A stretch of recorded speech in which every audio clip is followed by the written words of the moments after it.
Good evening, everyone, and welcome to the iceHQ Ice Rink in a Reservoir, Melbourne, Australia, on Warranjoy and Woiwurrung traditional land for the iceHQ Pro League Summer 2023-2024 Grand Final. I'm Carl Brewer, and joining me this evening is once again Anton Goss. Gossy, it is great to have you here with us again tonight. And Friday night, as we know, is hockey night here at iceHQ, and not just is it hockey night, Gossy, it's Grand Final night of the Pro League. I don't know about you, but I'm pretty excited to see this one. It's been a long time coming.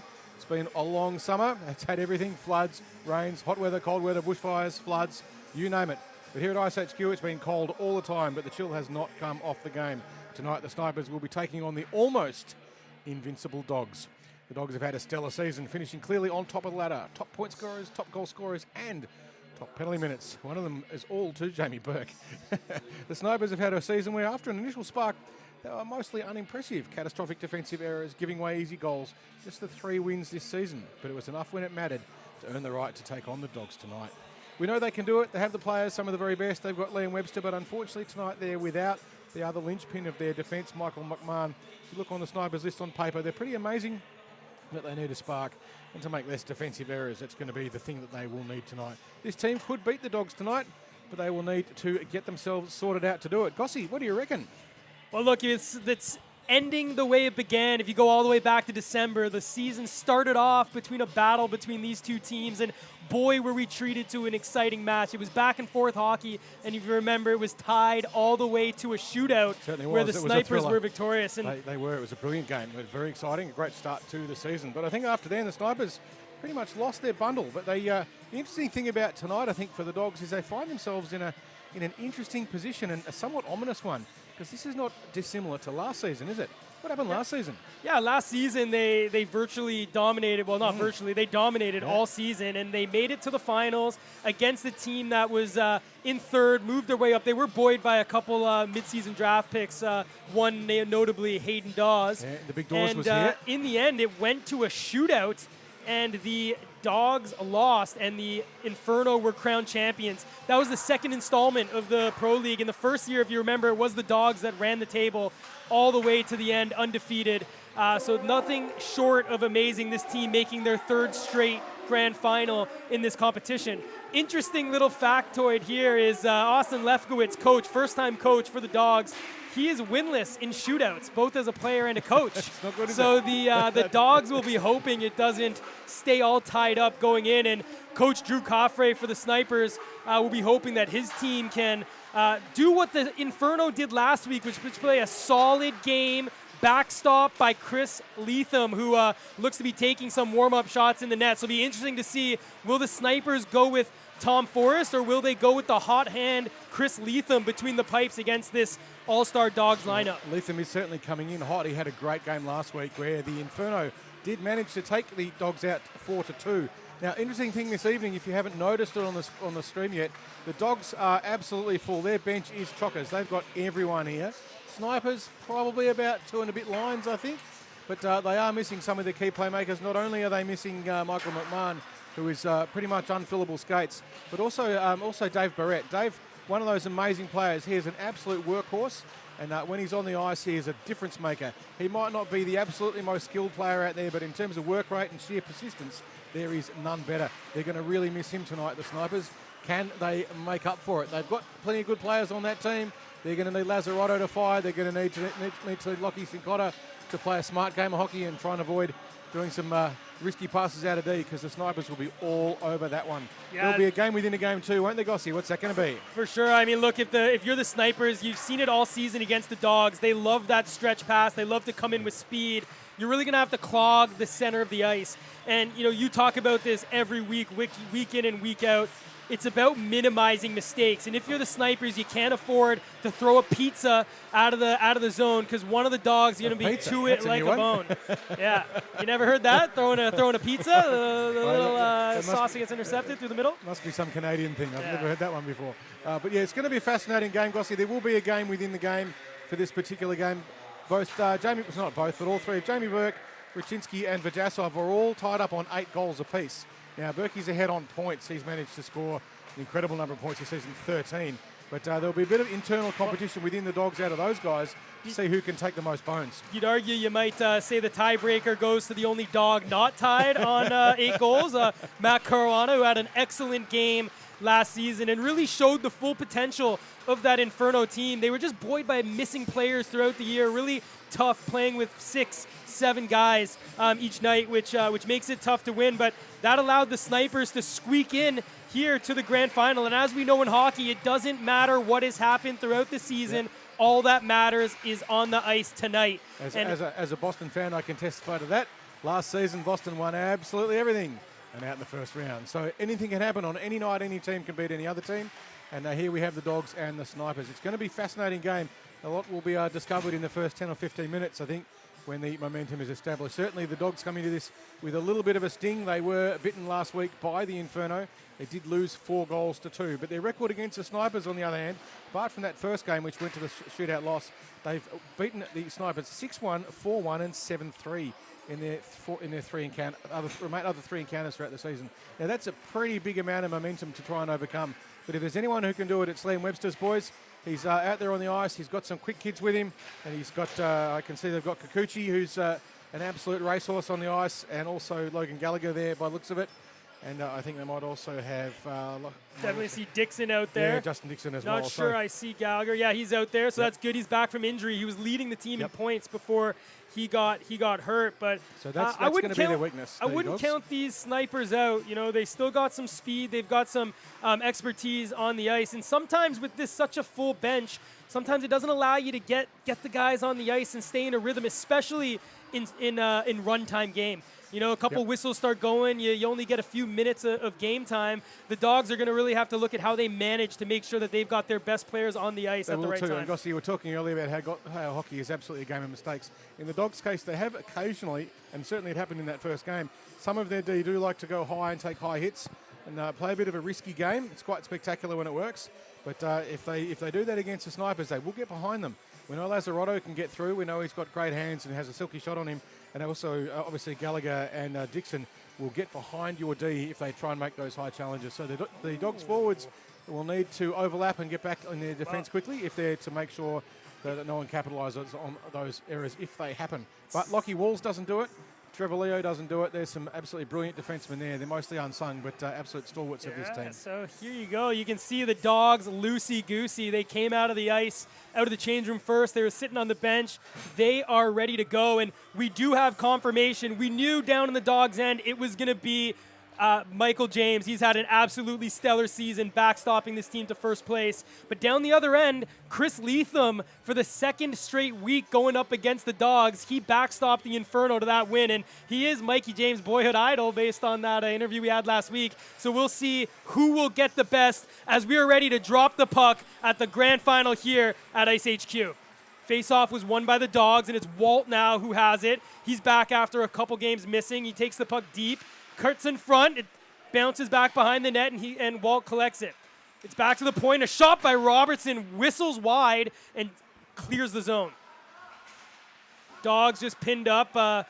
Players collide into the linesman there, Sharna Godfrey, but the Sniper's able to get it deep, but the Dogs now look to exit through Robertson.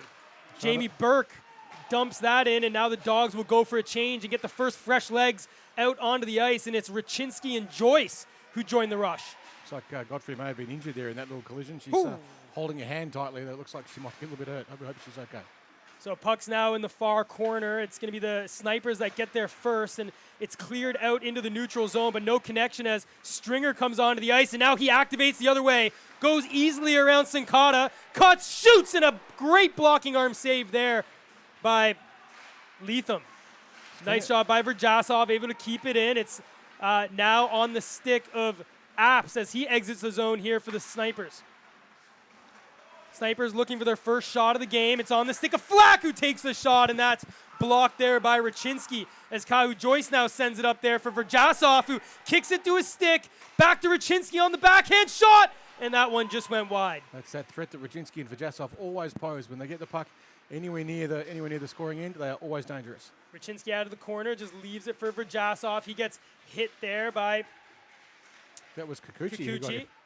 So Kikuchi now gets the puck stolen off him by Verjasov to the point, intercepted by Cutter. He just does the smart play, glassing out as his team goes for a change. Stringer playing defense this week, just drops it up the point for Verjasov. Looking for a shooting lane, takes a shot, kick save there by Leatham. And that poke moves into the corner. It's a beautiful shot there through traffic from Verjasov. We didn't have many options, but there was a bit of noise and it was a pretty good save there in the end to keep that one out. So even still, shots 2-1 for the Dogs here. Couple minutes in, the Snipers have it in the offensive zone. It's pinned up on the half wall. Coming out as a shot, and a great stick save there by James. Cleared that into the net after a hell of a shot by Michael McDowell from the left point. Yeah, McDowell's shot there from the point was the perfect option. Shoot down low and hard on the goalie. Forces a rebound, or worst case scenario, the puck goes out of play and they get a face off in their forward zone. And they've got Liam Webster, the face off master, to take it now for the Snipers. Face-off was won by Carini, and he'll take the puck out in the zone as he chips it past, but nice job by Sincata to pin it there. Trevor Leo, who's back on the ice here, skates through the neutral zone. Some lovely skating. He got it over to Carini, who takes a shot, and another save there by Leatham. Puck centers into the slot area, but it was collected by Dixon. Tried to give it over to his buddy Gallagher, but missed, and the Dogs just dump it in as they start the forecheck. Snipers have it on Webster, who's playing on the back end tonight. He got it up to Dixon, shoveled forward, looking for Gallagher, but the Dogs able to regroup and send that back in. Snipers attacking. It's Sincata with a shot, and another stick save there by James. Steers that one into the corner. Kevin Peng chips it forward. It comes to Gallagher, who chips it up to Flack. He's got a lane on the backhand, and great save there by James as he tracked that going left to right. And Mikey James did a fantastic job. You can just see him move across the ice as Flack comes around and covers it up in the end and gives Flack very few options. But still some good attacking play to start with by the Snipers. Yeah, right in this, can Lazzarotto win this face-off and feed it back and get it to his D to get a shot away. He's got Kikuchi sitting behind him on the point, looking to fire the puck in or maybe fire it across to Michael McDowell. Another face-off there. You see Lazzarotto wanting a little call and gets a warning from the referee there, and it is a win by the Snipers, and it does come back to Kikuchi. Ruddle, though, tries to lay the body, but puck's deep. Flack has it into the slot area. Nice move, takes a shot, and that deflects into the corner. Ruddle a little bit lucky there not to get called for a check from behind. Puck there, shoveled into the corner. Lazzarotto just tried to cycle it back to Nave.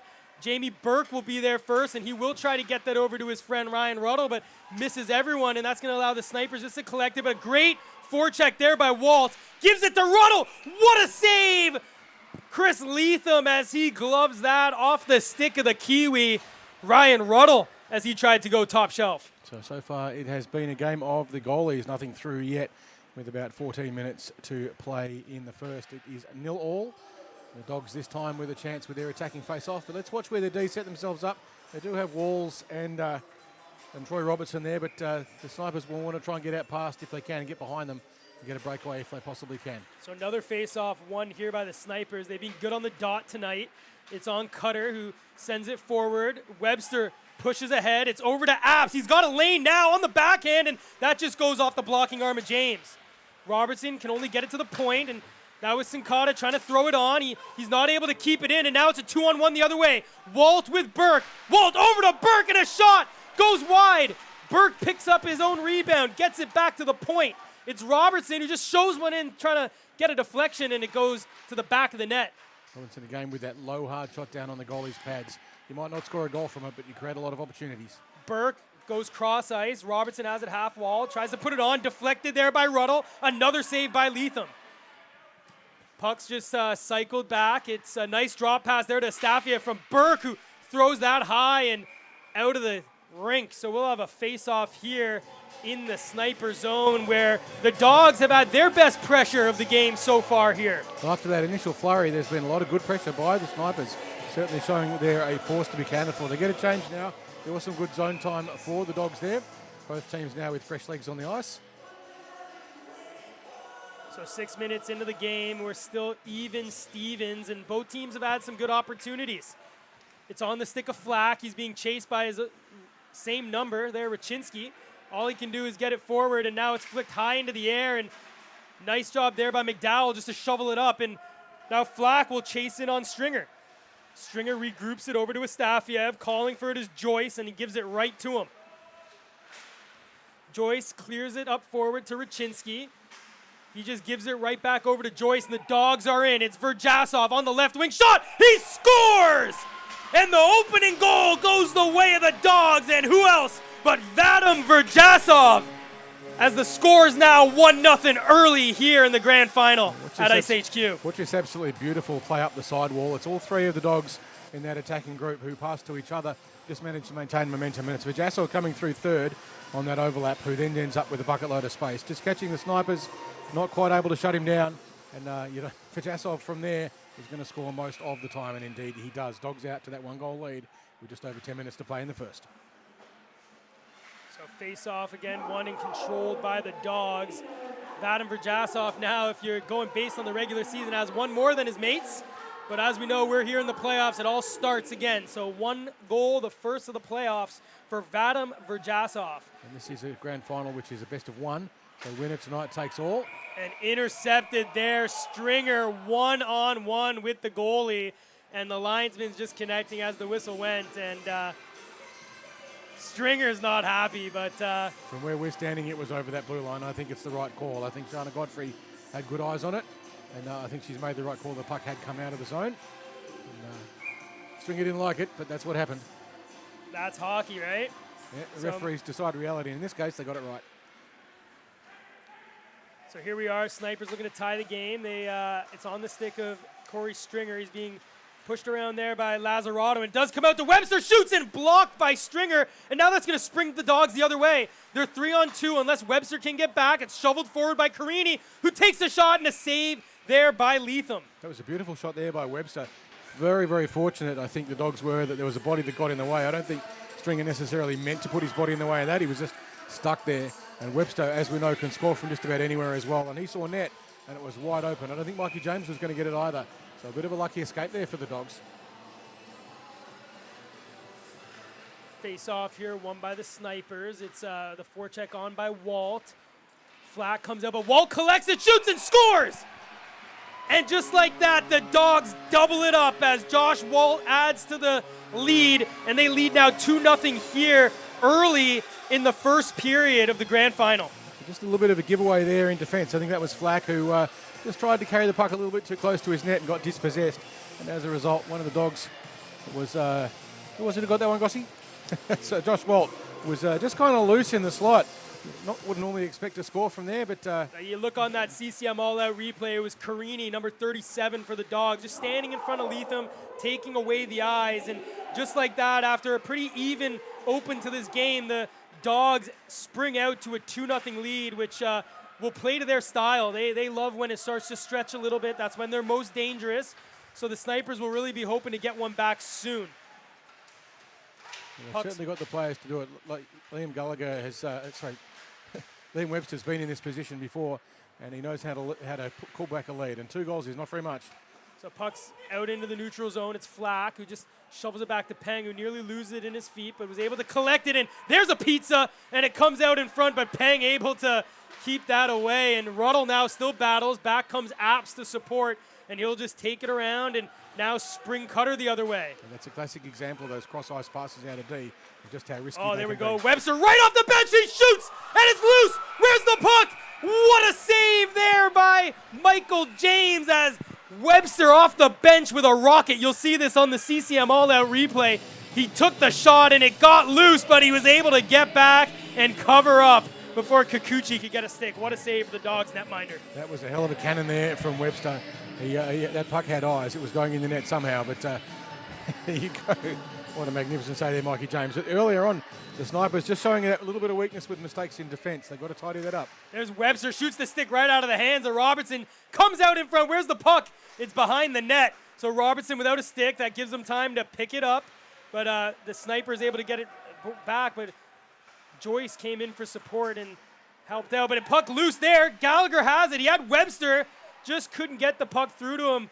And the Dogs now will look to regain control and an outlet here out of their zone.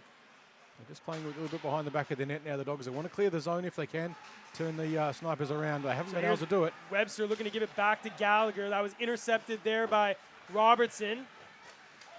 Gallagher just kind of skated away from that one, and it allowed the Dogs to collect it, and it's the guy who opened the scoring, Vadim Verjasov, silky, moving his way through, shovels it in front, and Webster was there and able just to get it out of the net, get it out of the zone. Dogs is trying to be a little bit too fancy there indeed, just giving up too many opportunities to the Snipers. They want to shut that down, or they will let the Snipers Oh, back nice in job this by game. Flack. Good active stick. It's a 2-on-1 here.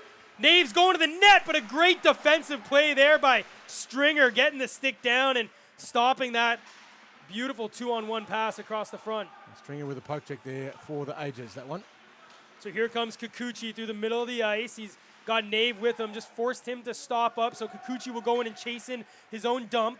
Stringer has it, and you better not let him pick up some speed, one of the fastest on the ice. And here comes Carini. He's got space in, passes, and just missing that one was Graham, as he had that one on a platter. Flack comes the other way, though, and the Snipers enter the zone. He winds, fakes the shot, cuts in front. It's loose there and picked up by Graham as he went from one side of the net, nearly tapping in an open one, and then picking it up off the other side. Great back check there by Matthew Graham, Matson Graham. It's a great forechecking there, too, by the Snipers, getting it deep there. Flack putting a lot of pressure on the Dogs' defense, forcing them to make risky choices. Ooh, shot on there by Webster. Tried to catch Mikey James sleeping, but James stopped that one. Well, he certainly had a busy day so far, James. He's had to make quite a few saves. Here comes Ruddle springing loose, centers that one, stopped by McDowell, bouncing puck. It's right in the slot, and Sinkata clears that and just past Astafiev. Cutter sends it cross ice now with Apps as he enters into the offensive zone. Waits up as Webster goes to the net. He's being watched by Leo, takes the pick, and drops it there for McDowell. He chips it forward, picked up again here by Apps. He just looks to shield the puck behind the net. Comes out there, turns back. Watched there by Walt, and now will get pinned up against the wall. Astafiev picks up the loose puck and now sends it up to Ruddle. And the Dogs are out. It's none other than their captain. Burke waits, shot, save there by Leatham. Burke almost pedestrian there with that skate in. He had so much time. You can see him hesitating in the slot, possibly wondering why he had so much room. Does a little bit of a deke and then fires the puck in. But this is that other play by Flack on that CCM all-out replay, trying to cut through the middle. And you can see it here. He had eyes for it, but the great back check of Matheson Graham, able just to pick up that puck and negate the scoring opportunity there for the Snipers. Khalil takes a hard shot, and that's kicked away there by Leatham. Snipers not able to get it as Vadim Verjasov picks that one up off the wall. He chips it forward. Verjasov walks out of the corner, down, takes it behind the net. Still with it is Verjasov, has it on the backhand, stops up, loses it, and picks it up again and able to get it down to Joyce. Joyce in front, it's loose now, and Kikuchi just forced to shovel that into the corner where Verjasov's there to collect. Verjasov now circling, he comes out in front, shot on, saved by Leatham.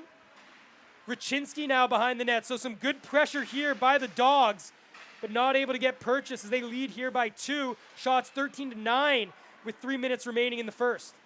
Trevor Leo circulating around. He did very early on in this little stanza, played particularly risky cross-ice pass that was very nearly picked off by Gallagher. That would have been a one-on-none for the Snipers if it had happened, but I say a bit ifs and could-have-beens. Puck just pushed back, and Robertson's there as both teams are changing. Webster first in for the forecheck for the Snipers. Lockie Walls has it on his stick now as he just sends it forward. Nice little chip there by Rachinsky. Carini drops it there for Fisher. Coming in is Graham. Nice stick lift there by Webster. Is going to spring Spencer Nave the other way. He's got Lazzarato. Tried to throw that on. It gets to Lazzarato, and a save short side there by James. Webster just getting lots of space in that slot. If the Snipers can get the puck up to him, they'll do particularly well. So Webster finding that space in the slot. He had a good 4 or 5 seconds where he was unmarked. But the puck now out of play. So we'll get a reset now for the Dogs in the defensive zone with around about 5 minutes to go in the first. The Dogs with a 2-0 lead so far, but it certainly has not been all their way. Sorry, I told you, 1 minute and 52 seconds to play in the first. That was a clean win there by Carini, who got it over to Robertson. He's now back to Carini, but Sinkata's back there. Not able, though, to clear it, and Carini now kicks it up to his stick. Has Fisher in front, but elects to shoot, and Leatham down to cover up as he makes his 12th save of the period. He's had a fair old workout, Chris Leatham, I think, so far this game. He'll be pretty tired at the end of it.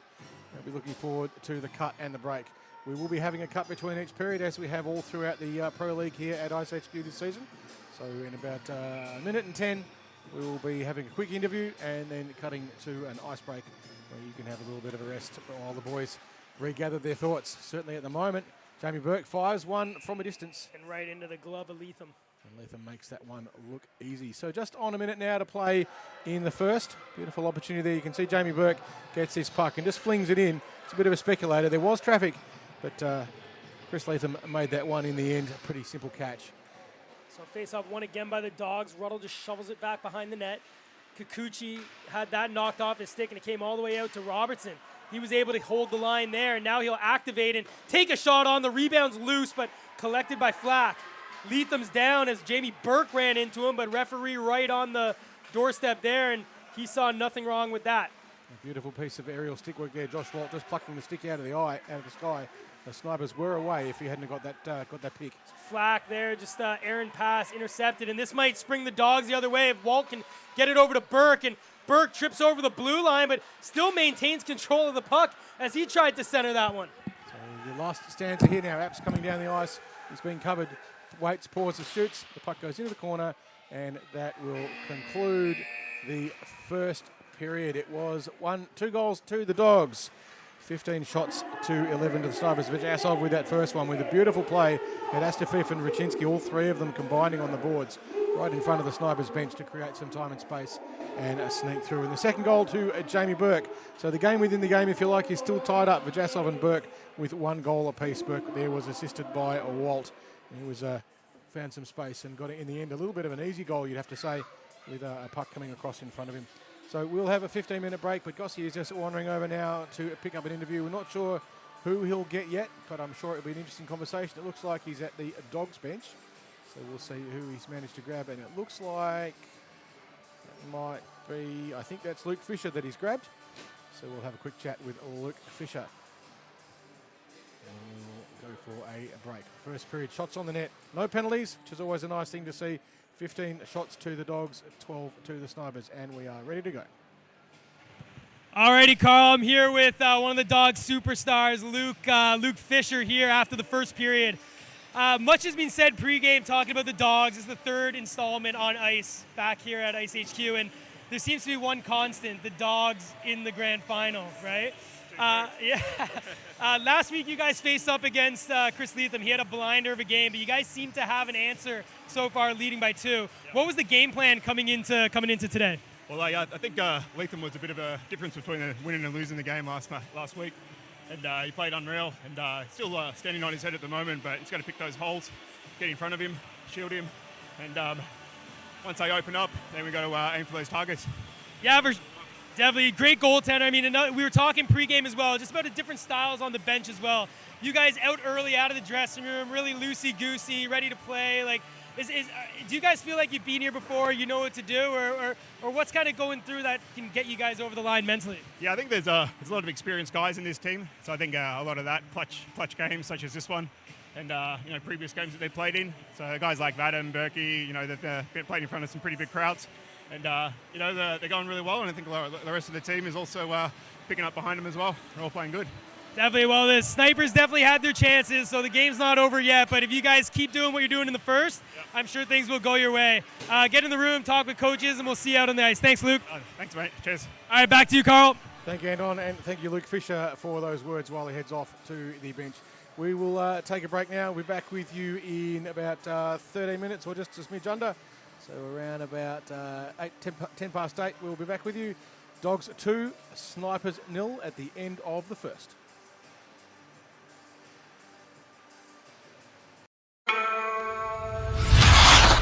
Confidence. Where does it come from? Why do some have it more than others? How can young players find it? How can beer leaguers get more of it? How can pros keep it? It comes from being 100% comfortable with your gear. Because it's only when your gear feels just right. Do you have the extra confidence to go all out and play to your fullest potential? CCM knows that when you feel your best, You play your best. That's why they design, engineer, and test the smallest details to feel just right. So when you lace up your skates, Put on your helmet, flex your stick, or put on your pads. You might not know why it feels right. And that's okay. Just know that CCM does. And they got the art down to a science. So now everyone can feel more comfortable wearing CCM gear and feel more confident in taking their performance to the next level. When you feel your best, You play your best. Because when things feel just right, Who knows where your best will take you?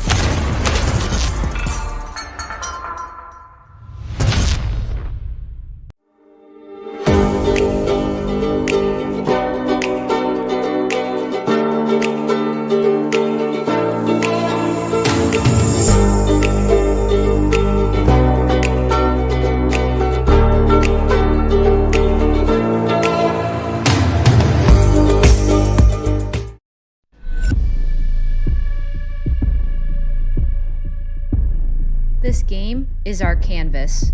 Our choice, our freedom. It's my way. And mine. And mine. And mine. It's the only way. the ice doesn't discriminate. It doesn't see color or gender. All it sees is 60 minutes of pure effort.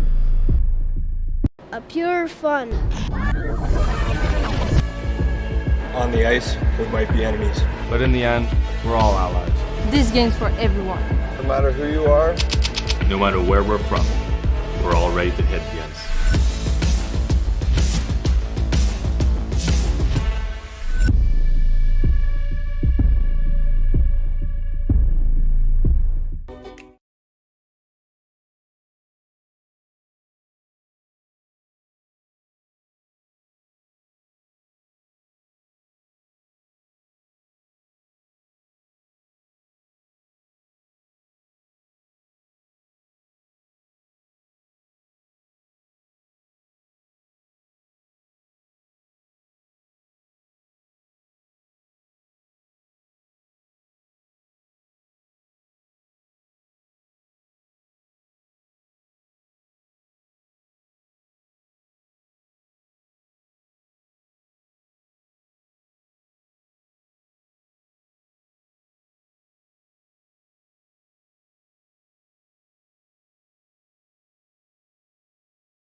Confidence. Where does it come from? Why do some have it more than others? How can young players find it? How can beer leaguers get more of it? How can pros keep it? It comes from being 100% comfortable with your gear. Because it's only when your gear feels just right. Do you have the extra confidence to go all out and play to your fullest potential? CCM knows that when you feel your best, You play your best. That's why they design, engineer, and test the smallest details to feel just right. So when you lace up your skates, Put on your helmet. flex your stick, or put on your pads. You might not know why it feels right. And that's okay. Just know that CCM does. And they got the art down to a science. So now everyone can feel more comfortable wearing CCM gear And feel more confident in taking their performance to the next level. When you feel your best, You play your best. Because when things feel just right, Who knows where your best will take you?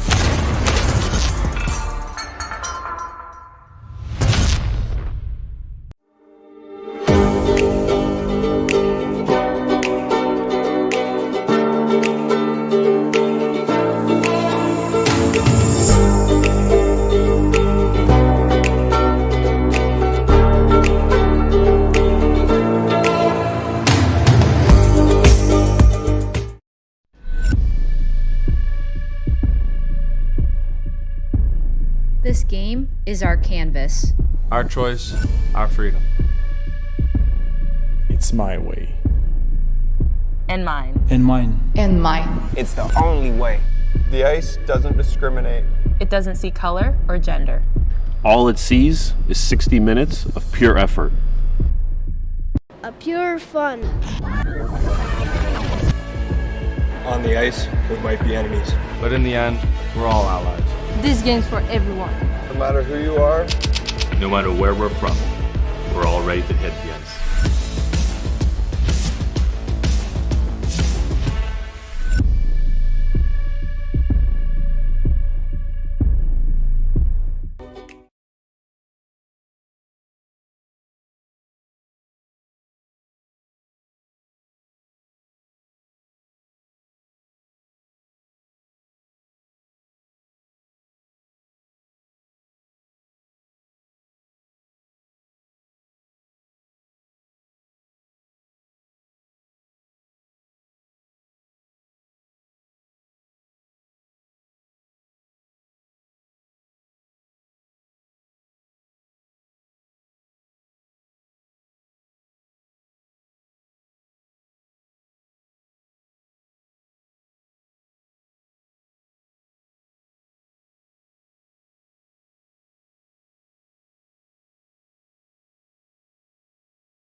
Confidence. Where does it come from? Why do some have it more than others?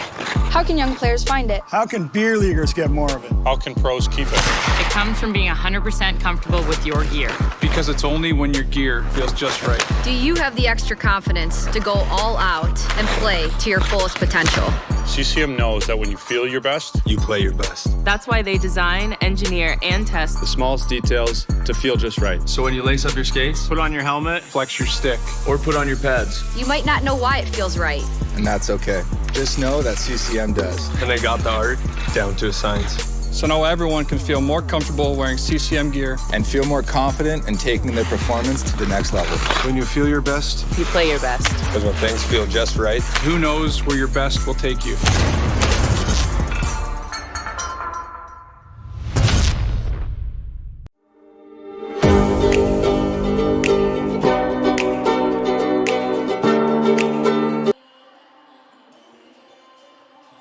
Welcome back to the iceHQ ice rink here in Reservoir, Melbourne, Australia.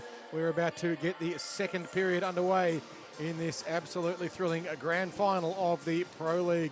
The Dogs at the moment, 2 goals to the Snipers, none, but it has not been all Dogs by any stretch of the imagination. Liam Webster has had the cannon firing, and Mikey James has had his work cut out for him. He's had to make 12 saves so far for the Dogs. We do have a minor correction. During the first period, the second goal to the Dogs was actually scored by Jamie Burke. We initially thought it was Josh Walt. Josh took the shot, but Jamie tickled the puck with a stick, so he and Vajasov have a 1 goal apiece. That first goal by Vajasov, a magnificent combination play of himself, Astafiev and Rachinsky down the sidewall right in front of the Snipers bench, just getting a couple of pickups off each other, and a beautiful piece of overlap play that created some space and resulted in another Vajasov goal for his 9th of the season. Burke with his 9th of the season as well, so some amazing play. But Gossi, it has not been all the CCM Dogs' way, has it? No, the Snipers have looked dangerous, and they're being led by their captain, Liam Webster. He had a couple really great plays. I mean, he had an absolute rocket that he took just in front of us here from the left point that squeaked through James, but James was quick enough to get the glove on it, and all the fans standing behind the net were saying how exciting that was. He also showed his strength, rocketing the stick of Troy Robertson out of his hands and nearly getting one short side, but Mikey James was able to best all of the Snipers as he made 12 straight saves in that first period. And he certainly has so far. He is having an absolute blinder, and in championship games, as any experienced hockey fan will know, goalies have to pull off miracles every now and then to keep their teams in it, because there's going to be great shots, and we've seen a few of them. One thing I think the Snipers really are lacking in their forecheck a little bit, sometimes giving the Dogs a bit too much room. By golly, they miss Dave Barrett, don't they? They definitely do. He brings so much tenacity up on the other side of the ice. But, you know, they're still in this.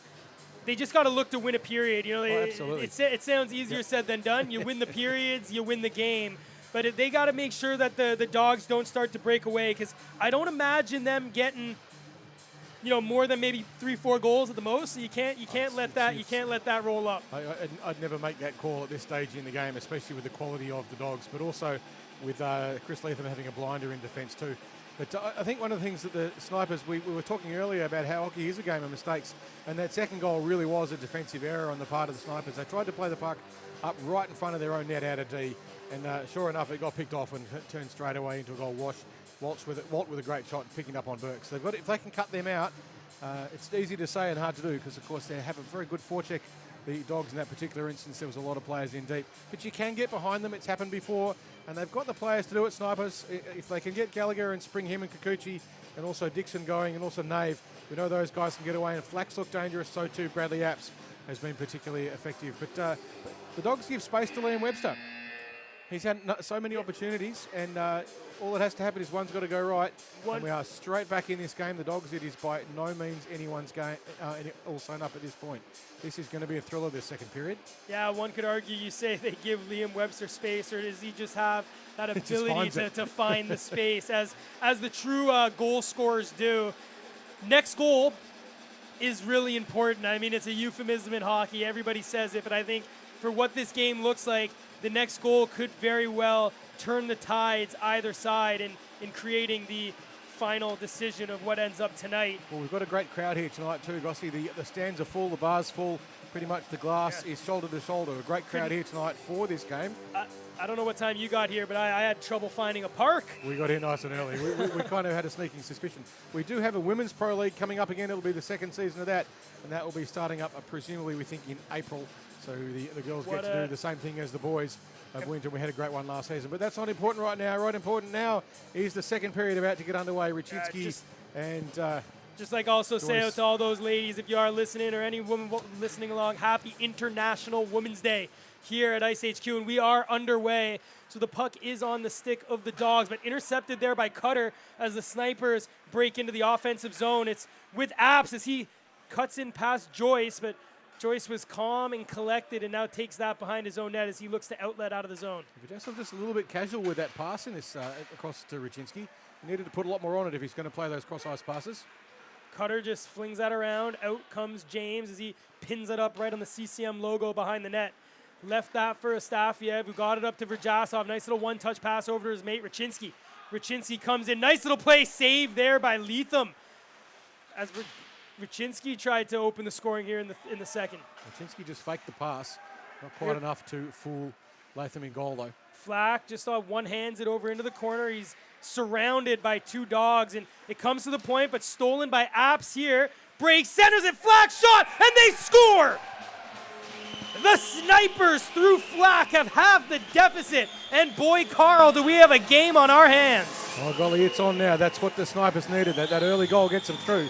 And that's just the Dogs being a bit casual in defence. They've started off this period just a little bit on their heels. The Snipers a bit more energy, and that's resulted in that nice early goal for them. And we are 2-1, and it is a game, and it is on. So Just a little bit of casualness there from the Dogs, perhaps a little bit of arrogance, maybe thinking that they don't need to work quite so hard. But I think they just got a wake-up call. You can see that on the CCM all-out replay. Just what a quick pass and a quick release off the stick of Flack.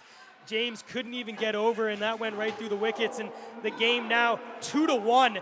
And we said the next goal was important, so just how important, we'll have to wait and see. Well, it certainly keeps the Snipers in the game. One more to the Dogs, and it would have been getting a lot harder. So here we go. It's Carini streaming through the neutral zone. He's on attack here, takes a shot. That went wide. Khalil pinches off the point, just gets that deep to Carini. It does center in front of Fisher, who gave us a great interview, and he just wasn't able to get that on net. Webster with a hard pass that bounced off the stick of Leo. He's pinned up there by Lazarato and picked up here by Webster. He tried to give that in front to Nave, but a hell of a stick there by Freight Ray Khalil to intercept that one. Yeah, Ray hasn't been quite the same since he lost his T-blades, but he's doing all right this week. But we do have an icing. No, waved off. Nice hustle there by Graham, who fanned on that one as he looked to give it over to Ruddle. Khalil takes a shot. It's gloved down by Sincata, and Leatham was out of the net, so that would have been dangerous. But here comes Dixon the other way. He curls, drops it in front for Sincata, who's joined the rush. So the Snipers have come out in the second period with some real fire in their bellies. The Dogs just a little bit on the heels, giving away a few chances, a few uncharacteristic mistakes. And as a result, they flung the puck down the other end, and that will go for icing. So all those Dogs players who are looking to get a change, get back on the ice, boys. You can't do that. So if you're not familiar with the rule, if you ice the puck, so you shoot it from one end of from behind on your defensive zone, it crosses the goal line at the other end, you're brought back for face-off, and you're not allowed to change. So the Dogs tied legs. The Snipers, if they want, can put fresh ones on. Watch for Webster again. He's been finding a lot of space in this period. Gossie, have you noticed? Yeah, for all you guys following at home playing iceHQ bingo, we got the first one. Carl explaining the icing. There you go. So you got your first B there. So here we go. If the puck squirts out, we know what happens. That's the I. So here we go. It's Dixon who takes a shot, and that one went wide. It's come back over to the point. Shot on by McDowell, blocked there by the Dogs, and they come out now through Graham. Carini's crashing to the net, shot on, but deflected nicely into the left corner there by Leatham, and now here come the Snipers out, but an errant pass just missed Gallagher, and the Dogs forced back into their zone. Carini's showing some real intent and purpose there. He's trying to pick up the speed. He realizes the Dogs just down a little bit, and he hit the turbo. Nice job there, Walt, who just got hit there by Kikuchi, but great job by Burke just to leave it to the streaking forward joining the rush. Back now in the zone. The Snipers have looked better early in the first 3.5 minutes of this second period, but Dogs still lead 2-1. Ruddle read that play beautifully. He was watching for that stretch pass and picked it up. And he's got Sincata trying to tie him up, and the Kiwi able to come out of the corner, and he looked to give that back to the point, but just a little too far out of the reach of Robertson as the Dogs force back into their zone. And that was actually off the stick of a dog. And referee caught that one, so we will have a face-off at center ice as that was a pass by Ruddle back to Robertson and went down the length of the ice. So when a referee makes an errant call like that, some might call it a mistake, they will bring it back and have a center ice face-off. Exactly what's happening here. It wasn't icing, it was called as such. And back we come, center ice face-off. Berkey on the ice for the Dogs. It's all right, the officials just having a chat. It was Mark Farello just blowing the whistle a little early. He didn't see Sharna Godfrey waving it off. But here's Burke now looking to capitalize on an opportunity. But Cutter shovels it forward, and first to it is Apps. He's laid into the wall there by Robertson as they push and shove. Puck does come loose onto the stick of Webster. Puck now on the point. Peng shovels it deep, but it is intercepted by Robertson, and the Dogs now will get it out as Robertson sends it down the length of the ice. Sincata stops up. He's being chased there by Walt, who strips him of the puck and lays down Peng, and Burke takes a shot, but that was high and wide. Sincata there just trying to lay a bit of body on Burke. I think that may escalate later on through the game if he keeps that up.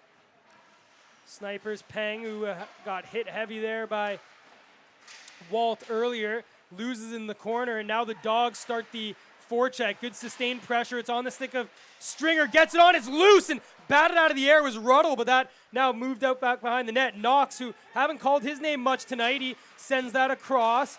Intercepted there by Peng. Gets it up to Lazarato. Does get it out, and Knox just shovels it back in, and it is offside as Jamie Burke takes a swing at it, and face-off should be there. in front of the Dogs bench. Just outside that offensive zone. Jamie Burke just caught offside. He must have lost sight of the blue line. He was a little bit confused, I think, there. But here's that play earlier. So Sincata just a little, just too patient there on the puck, and Walt picked his pocket and just ran right into Peng, and that created a scoring opportunity, but Leatham made the save. Some great forecheck pressure there too. Ryan Ruddle really pouring it onto the Snipers, working out that the Dogs needed to lift the intensity, and that's what he did.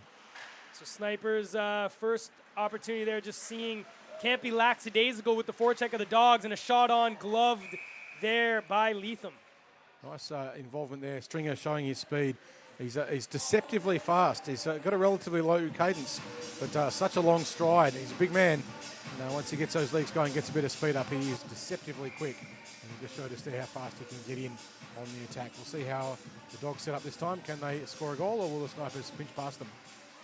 So face-off was won by Lazzarato, but Knox goes in on the forecheck. He's up here on the big line with Rachinsky and Verjasov. It's centered in front of Knox. What a save there by Leatham. Saw it last minute and was able to get the arm there to block that. Can't wait to see that on the replay later. But here's Verjasov. Just stick handles one too many times, and a great poke check by Lazzarato allows the Snipers to get it out of the zone and whistle down for a hand pass as Knox hit the glove and Verjasov picked it up. So here we are. We'll see this on the CCM All-Out replay.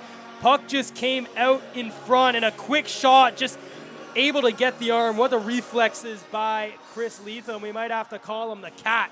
So with those cat-like reflexes. We're having another face-off in the middle, but the hand pass rule, if you're not in your own defensive zone and you catch the puck and one of your teammates is the next one to handle it, it's called a hand pass. Great face-off win by Webster, but it is picked up by the Dog, and it's Graham with a shot, and that goes off the side netting. Graham with good space there. He made a great opportunity.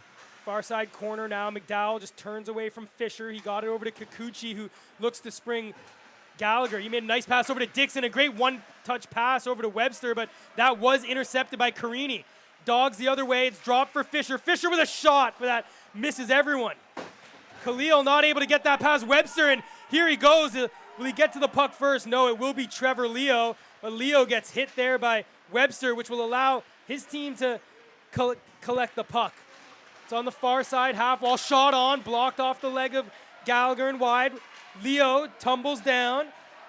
Dixon and Fisher tangled up on the dot, and the Dogs eventually lift that high and down the ice. Kikuchi, though, not long enough for icing as Khalil went in for the forecheck all the way from his defensive area, and he rubs out Kikuchi there, and we will have a whistle and a penalty, and it will be unsportsmanlike conduct going to the We're not quite sure who Dogs yet. Or who is it going to? I don't know. I'm a little bit surprised that Dixon didn't get two for holding the stick a little bit earlier on when he was tangled up. But that didn't happen. So we're not sure if we've got a penalty at all. It looks like they are calling out one of the Snipers. We'll find out exactly who it is in a minute. And they're all a bit confused about it, but we'll get it underway. Looks like it is going to be... We've got an unsportsmanlike.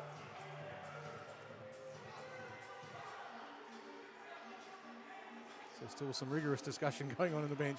Let's see how the referees handle this one, although they put multiple Snipers in the box, which is not what they need. Looks like they're going to have two sitting, and it is.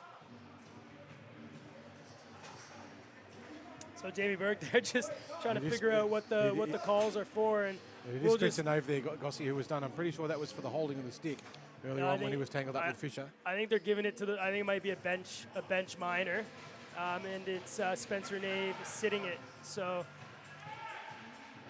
yeah, I'm not Dogs, sure. There was definitely some holding going on. But all that matters is the Dogs. There was a battle out right in front of the net, and it looks as if there was a little battle in front, and potentially it looks like someone from the bench might have said something, and the official decided to make the call. And Drew Coffray, coach of the Snipers, definitely not happy about it, but the Dogs will go to the power play, and they have been very dangerous. Remember that cross seam pass that goes from Berkey to Verjasov, exactly.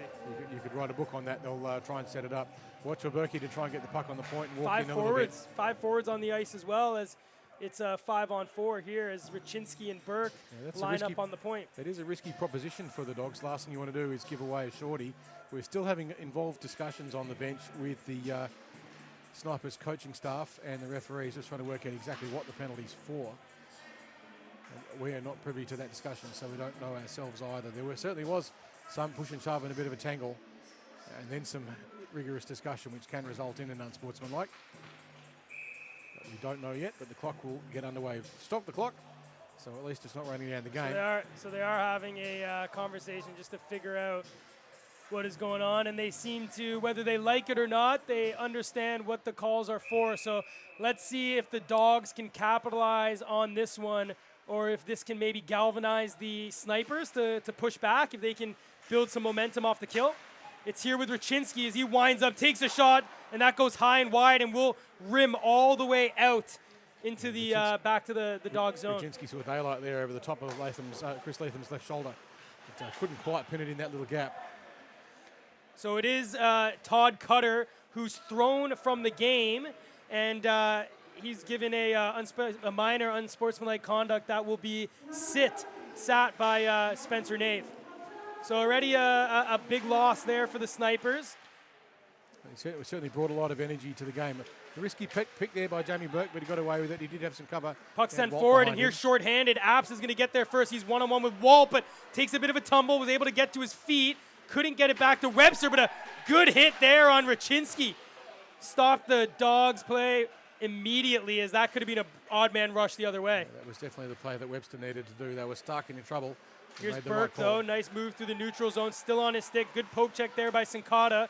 Verjasov just holds up, ready to set up with 55 seconds remaining on the power play. He gives it over to Walt. Back to Verjasov. He's going to walk in, wind, just hold up, send it across, loose. What a save by Leatham! The Mark Dambro-Dur toe save from the 90s. What a job there by the Sniper netminder. I can't wait to see that on the CCM All-Out replay. It was a great opportunity for the Dogs. Beautifully denied. Some great individual skills. Some good battle going on in that play too. Stringer being covered by Sinkata and occupying that space in front of the net. So 25 seconds remaining. The best chance there, saved by Leatham, but Dogs still have some time. Verjasov in on the zone, just under 20 seconds remaining. He stops up, fakes the pass. He's got Kahu Joyce on the other side, but he'll skate it over himself. He'll give it to Joyce now, who walks in right back to Verjasov. All the Dogs in front of the net. So Verjasov just forced back and eventually gives it down over to Robertson, but it bounced off his stick, and Peng forces it back to Verjasov. Dogs potentially in trouble here. Nave just jumped 5 on 5 here. Nave's back on the ice. So killed the penalty shot. Save again by Leatham. So Leatham keeping the Snipers in the game here. It's Lazzarato with the stretch pass looking to give it over to Nave, but goes down everywhere. But, oh, that's a tough one. Stop skating, but they're going to call it icing. So I think the Dogs are a little bit lucky to get away with it. All three of their forwards were way down deep, a lot behind the goal. The Snipers had a bit of a chance there for a rush. They just tossed the puck a little bit too far. If they had been able to capitalise on that, the Dogs were way overcommitted in the attack. So all three of their players were down very, very deep and not back-checking. And they've been guilty of that in the past, Gossie. They want to make sure they shut it down. Well, your best penalty killer has to be your goaltender, and Chris Leatham made 3 or 4 big saves, and none bigger than that beautiful toe save there midway through the power play. Shot by Stringer deflects off a stick and into the netting. In terms of momentum, Gossie, you've got to say I think the Snipers have had the vast majority of it. Here it is. We're going to see it here. Look at this on the CCM All-Out replay. Puck comes in right across, and he just comes out with a big pad and kicks that high. Chris Leatham, what a save. That's what you need in finals, isn't it? Goaltenders to absolutely play out of their skins. We're going to get an even better view of it here as it comes across. What a toe save there by Leatham. But the puck's on the stick here of the Snipers. It's Gallagher leaving it over for Flack, who scored the first goal for the Snipers, but the Dogs are able to push it forward, and first to it is Carini. There's Matty Knox with a beautiful steal there. That was great play. Here's Flack. He can use his speed, but an active stick by Astafiev, who does it again, able to stop that attack in its tracks. Knox skates forward, gives it over to Graham, able to control that one through the legs, cuts it back over to Carini. He's in the near side corner, just passes it past Sinkata, but the Snipers now come the other way. Logan Gallagher over the blue line, up to Kikuchi. Flack goes to the net. Kikuchi shot, and a save there by James. A great chance there for Kikuchi. He's been dangerous all day, but here come the Dogs. Robertson activating back from D. He'll battle in with McDowell. McDowell takes body position and comes out with the puck. Burke not able to steal it off him, but the Dogs able to hold the line through Ruddle. Kikuchi, far side, sends that high. It goes down the length of the ice, but picked up there by Walls and negates the icing. 2.5 minutes to go in the second. Snipers 1, Dogs 2. Puck here with Robertson, gets it over to Ruddle. Ruddle through the center of the ice, chips it into the corner. Jamie Burke goes for a run. He's going to lay the body hard there on Kikuchi. Good job by Jamie just to hold up at the last minute as Kikuchi turned. Puck's behind the net, tied up Kikuchi. It does come to Burke, looks to center it. It comes back to Khalil, shot deflected. Ruddle, short side, kick save again by Leatham. Burke couldn't quite get across onto that tip-in. He had another chance. It's a beautiful shot in there for the Dogs. Player of the period so far definitely goes to the Snipers, Chris Leatham, as he's keeping his team in the game. Jamie Burke, though, with plenty of space here, tries to get around McDowell. He holds up, centers it over to Khalil. He's got it on the backhand, turns around. Dixon able to separate the puck from him, and Kikuchi now will rim it around, and the puck will go all the way down the length of the ice, and we will have an icing here with 1:30 left in the second period. Only one goal of the period, Carl, and it went the way of Tommy Flack, and it's 2-1. Fiery both sides, a little aggression from the benches, some aggression on the ice. This is grand final hockey. I think Berkey was trying to make a connection here with Walt, but just couldn't quite get a stick on it. It would have been perfectly placed in front of the net to give the Dogs a 2-goal lead. But at the moment, that's not how it is. It's just a 1 as we come into on 1 minute to go in this thrilling second period. So this is what everybody wanted if you're coming out to the barn tonight, and it's Kikuchi sending it forward, stolen here by Verjasov. Late in the first period, can the Dogs put a dagger here into the Snipers? Bradley Apps thinks not as he picks up that puck, but he's being pushed hard by Verjasov, and of course it's Vadim Verjasov with the puck out of the corner, but Apps now springs the other way and just pushed that a little too high, and Trevor Leo activated at the right time, but separated off the puck. Here's Dixon in for the Snipers, look to center it to Webster, and now the Dogs spring the other way. 30 seconds remaining. It's on Raczynski, coming in with speed. Goes with the toe drag. A great stick there. Oh. Shift forward. It's loose. And in the net. Kahu Joyce, late in the second period, deflects a bobbling puck past Leatham. And the Dogs now lead 3-1, moving into the second break. That goal will be one for the highlight reel for Apps for years. The way Joyce managed to pick that one up. Beautiful backhanded pass from Raczynski. Just caught everyone slightly off guard. Managed to sneak behind Leatham. Nothing he could do there. And in the end, Kahu Joyce in the right place at the right time manages to poke it past the back of him. And the Dogs will start the third period with a 2-goal lead. Now, as we know, 2 goals is not enough of a lead to sit on your heels and take it easy. It's enough to lull you into a false sense of confidence. Certainly in that first couple of minutes of that second period, the Dogs on the heels, and the Snipers came out on a mission. They're still in it, that's for sure. But the Dogs were up to it throughout that period, and Mikey James did a great job. 1 goal through Flack did get them on the board and give us a game. But Joyce manages that one with fractions of a second to go in the second.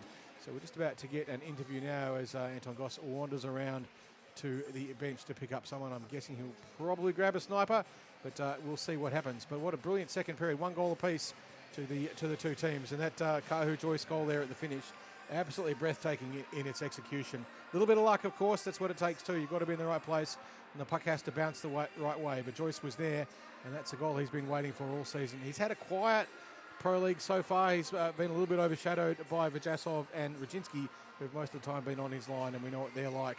But Raczynski there got the pass across through Vadim as well, so all 3 of them combining, that line is an absolute superstar line for the Dogs. So a great second period. We're just about to cut over now for an interview, and it looks like we have Thomas Flack, so we'll cut over to that now. Alrighty, Carl, I'm here with the Sniper goal scorer, Tommy Flack.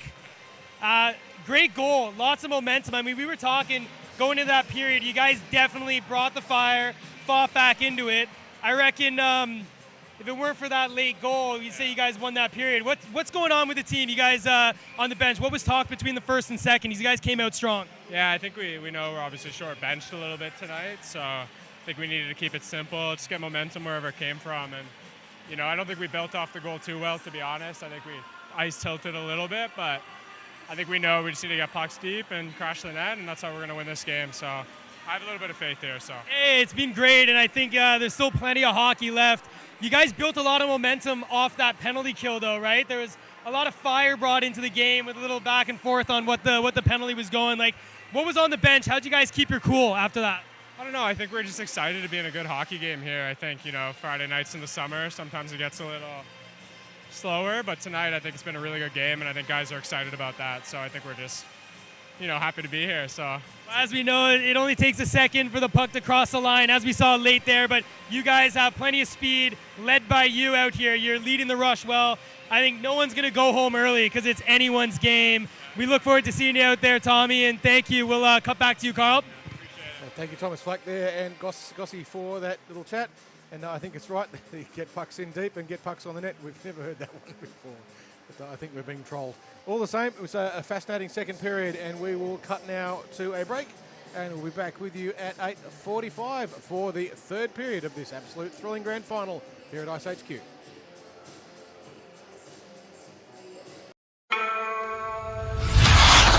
Confidence. Where does it come from? Why do some have it more than others?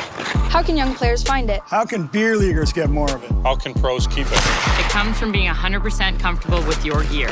Because it's only when your gear feels just right. Do you have the extra confidence to go all out and play to your fullest potential?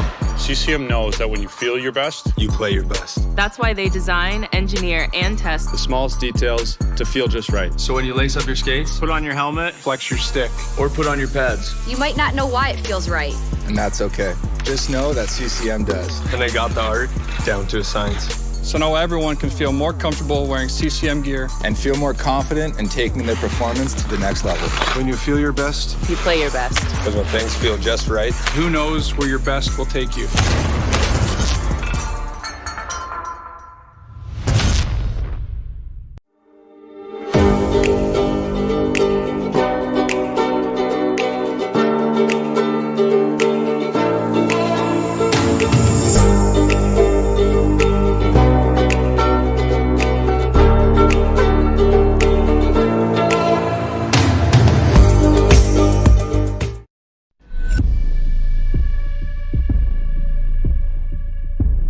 This game is our canvas.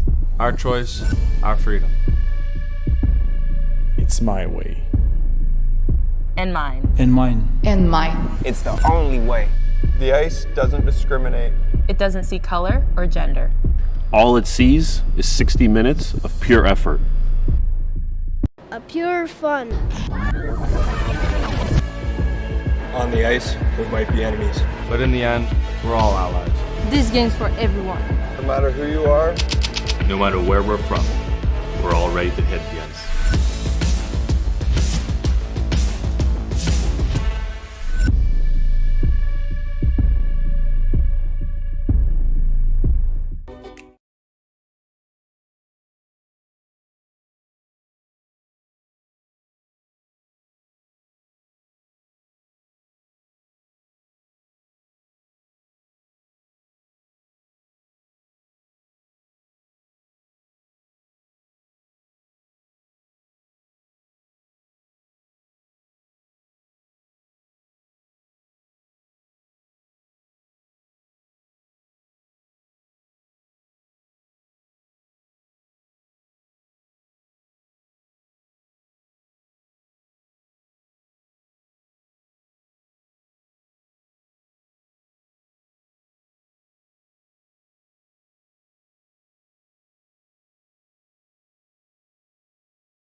Confidence. Where does it come from? Why do some have it more than others?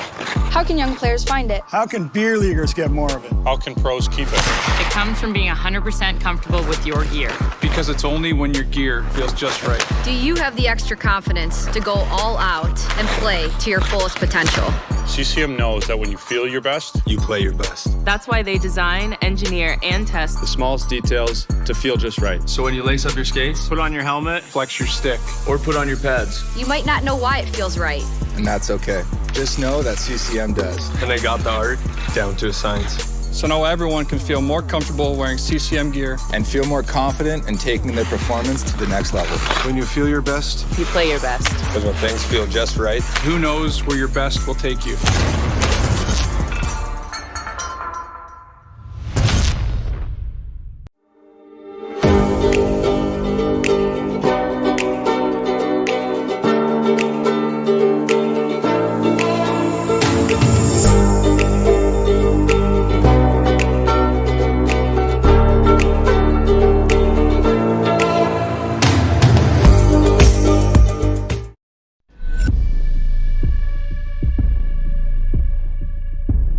This game is our canvas.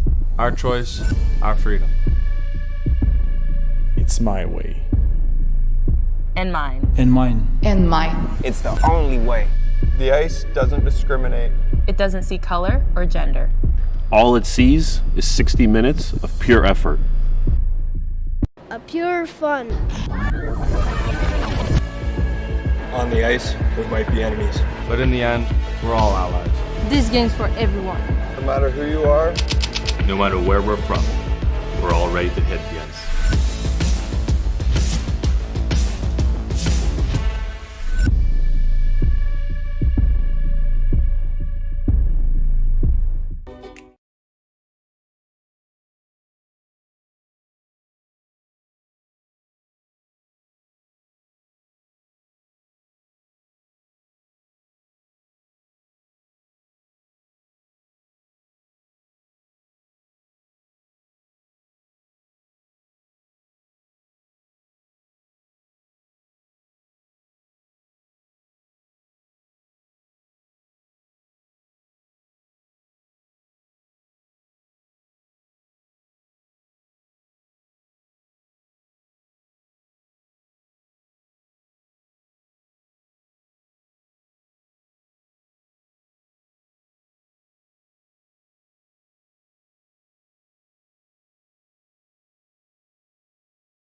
Confidence. Where does it come from? Why do some have it more than others?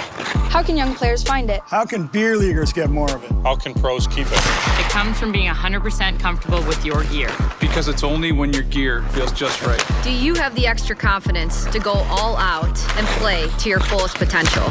CCM knows that when you feel your best, You play your best. That's why they design, engineer, and test the smallest details to feel just right. So when you lace up your skates, Put on your helmet, flex your stick, or put on your pads. You might not know why it feels right. And that's okay. Just know that CCM does. And they got the art down to a science. So now everyone can feel more comfortable wearing CCM gear And feel more confident in taking their performance to the next level. When you feel your best, you play your best. because when things feel just right, Who knows where your best will take you?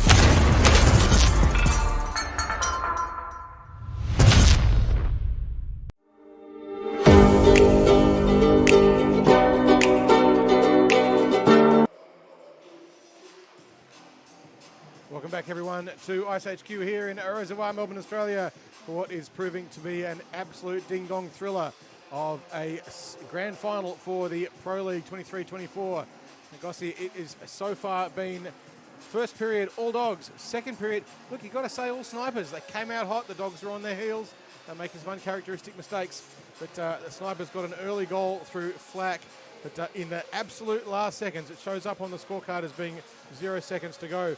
Kahu Joyce managed to pick up a deflection from a beautiful sneaky backhand by Ryczynski, and the Dogs out to a 3-1 lead at the end of the second. The snipers will really feel hard done by that period. They played very well and they dominated the play. They got that goal from Flack, and then there was a little bit of a mix-up there just to the right of Chris Leatham in the sniper zone, and a couple of things said from the bench. We don't know exactly what happened, but Todd Cutter got 2 and 10, and after that, it looked like the Dogs were going to get back in, but they killed the penalty off some great saves by Chris Leatham. They got the momentum back. They started to dominate. The puck was going their way. It looked like we were going to go into this in a 2-1 game with the Snipers winning the period, but right at the end, Kahu Joyce deflects one past Leatham, and the Dogs and the Snipers now start the third period the same way they begun the second. Well, I've got to ask you a question, Gossi. It's the benefit of everyone at home. Gossi is a Leafs fan, so I'm going to say, how much of a lead is 2 goals? Yeah, I mean, not much. not much enough, if you're a Leafs. I mean, it's not enough for anyone. But I'm a Boston fan, and 2 goals hasn't been enough for us all season as well. Giving away games in the third, it's very easy to happen. If the Snipers come out at the start of this period with the same heat that they had at the start of the second, and the Dogs don't have a couple of lucky breaks and they come out on the heels like they did at the start of the second, the Snipers will be right back in it very, very quickly. 1 goal and this game gets really, really tight indeed, and then anything could happen. So watch for the Snipers to hit this with some serious aggression early. If they can capitalise on it, then we have a absolute heater of a game. It's been the grand final that we were hoping for so far. It's been tight. Perfectly honest, we thought with the Snipers being missing Michael McMahon and Dave Barrett, that they'd really struggle. But they put on the forecheck. Kikuchi's playing particularly well. Gallagher and Dixon haven't been able to score yet, but they've created opportunities. But by golly, Apps and Flack are playing well. Yeah, Flack and Leatham have been the players of the game for me from the Snipers. They've played with outstanding effort. I want to see a little bit more from Logan Gallagher. I know he's coming back from injury, but he doesn't seem to be dominating really much on the ice. Hasn't really had it much on his stick. But if you look down the other side, you got a full bench. Again, the Dogs there, like we were talking with Luke Fisher, just loosey-goosey, ready to play. They're ready to get out here, and they're looking to lift the trophy for the second time. And you look at their game, who else on the score sheet? A couple of apples for Vladislav Ryczynski, a goal and an assist for Verjasov, a goal for Berkey, and Astafiev and Troy Robertson adding a couple secondary assists. I've got to say, I think Dixon and Gallagher were a little bit unfortunate. It was a very uncharacteristic cross-ice pass by Trevor Leo that very, very nearly got picked off by one of those two. I can't remember exactly which one it was, but we know they're the young guns and they float high and they look to pick off those cross-ice passes. And Leo flung one across the blue line and there was only millimetres in it getting it clear of a stick and a one-on-none intercept, which you'd back one of those boys on any day in that situation. So the Dogs are vulnerable to it. They can make those sorts of mistakes. It is a game of mistakes. They've got to stay out of the box. They've got to make sure they get the puck out of the zone. And as the old cliche goes, Gossi, get pucks in deep, get pucks to the net. We didn't hear that in the interview, did we? No, I make sure we don't get any of those. Make sure we don't get any of those. Pretty sure we're getting trolled, but it's all good. Yeah. So, no, plenty of hockey left. Look, it's 17 minutes run time. If the score's within 2, we go to stop time. I will remind you that Austin Lefkowitz has never won a shootout. That's true. In Pro Hockey League season, so you'll be hoping that they can win this in regulation. We go to overtime, I think, in the final. I'm fairly sure you get 5 minutes of sudden death 3-on-3, and if that's still tied up at the end of it, then it becomes a shootout. But that makes for a very exciting evening and throws out the rest of the evening's programming. Speaking of the rest of the evening and the rest of the season, well, this is, of course, the last game of the season, being the grand final for the Men's Pro League. But coming up soon will be the Women's Pro League, and that will be starting up in April or possibly May. We haven't got a starting date for that yet, but that will be going ahead, and it will be the second season of the Women's Pro League here at iceHQ. We're tremendously proud to be able to bring that to you and give the girls the same opportunity as the boys. Get to see some of those Ducks players that we saw, potentially Sharna Godfrey as well back on the ice again. She won it last season with the Dogs, if you remember, so they're looking to take the clean sweep of men's and women's this season. Let's see if they can do it. We are underway here with the drop of the puck, Walt against Webster. Snipers win that face-off, and they're sent back into their own zone. Burke is starting the forecheck here for the Dogs. It's just sent back behind now on the stick of the captain as he looked to stretch that out, but it went off a stick, and here comes the Snipers now, and it is Dixon. You wanted more from him, Carl, and here he is on the attack. Puck sent down, and it will go down the length of the ice, but Walt gallops in and gets there first. Centers it for Burke, and he goes through the legs. A captain's goal. We start the way we finish. The Dogs up now 4-1 after a gorgeous goal through the 5-hole by Jamie Burke. So that all comes from the beating the icing. It would have been an icing if the Dogs hadn't got to that puck first. And Berkey, the second man through. You just watch the patience and the positioning of him. Beautiful little rebound behind the back of the net, read beautifully. There's Burke on his own through the 5-hole. Not much. Through it goes. Not much you can do there if you're Chris Leatham. The pass right into Jamie Burke, and he was one-on-one on the netminder, and Burke just opened him up and slid it through the legs. So lead now by 3, the largest lead of the game here for the Dogs as they score minutes into the first period. Flack there trying to run the puck through from the face-off, but he ran into a wall of Dogs in front of the net. Couldn't penetrate through the defence. Puck back there at Sincata, who's chipping up to Gallagher. He got that up forward to Flack. He's been all over the puck here, but he's turned aside by Stringer, who rubs him out onto the corner. Verjasov now chips it forward to Stafiev. He fakes the pass or mishandles it, whichever way you look at it. And Rachinsky chipping through, and no penalty call. So Flack just pushes that forward over to Gallagher. He's got a little bit of space with him. He'll wind now, take a shot, and right into the glove there of Michael James. James' big white catcher makes that one look pretty easy. So the Dogs have come out not with the little bit of complacency they had at the start of the second. This third period has been so far a pretty even match, but the Dogs with that goal through a beautiful piece of forechecking work and killing the icing. And then Berkey being in the right place at the right time. So that face-off is won by Webster. You think here the Snipers have to get one early, and that's shot on, and a great stick save there by James. Going to clear that into the netting and just wind the clock down so a little bit more. Yeah, every time the clock goes out of play, it takes another 20 seconds off that clock. Now, not that the Dogs would necessarily be relying on that. The lead is now 3 goals. They don't need to do anything silly, but they like to score goals. That's put Berkey with 2 goals in this game, so Verjasov will want one. I'm sure Verjasov, as much as he wants the goals, will just want the win. As they have a 3-goal lead, they're just going to play those high percentage plays and try to get to the end of this period. And here comes Robertson, who sent that across. It missed the stick of Knox, but he'll keep chasing it and get there first. Another errant pass, though, is going to spring the Snipers the other way, and it's on the stick of the captain, Liam Webster. Couldn't get it around walls. First to it, though, chipped in front, puck's loose, diving is Michael James as he chipped that one out into the corner. Beautiful back check there. Lockie Wall's just taking the puck off Webster, denying that opportunity. Great play to beat the great man. Puck sent down the length of the ice. Another icing waved off as the forecheck of the Dogs too quick there for the Snipers.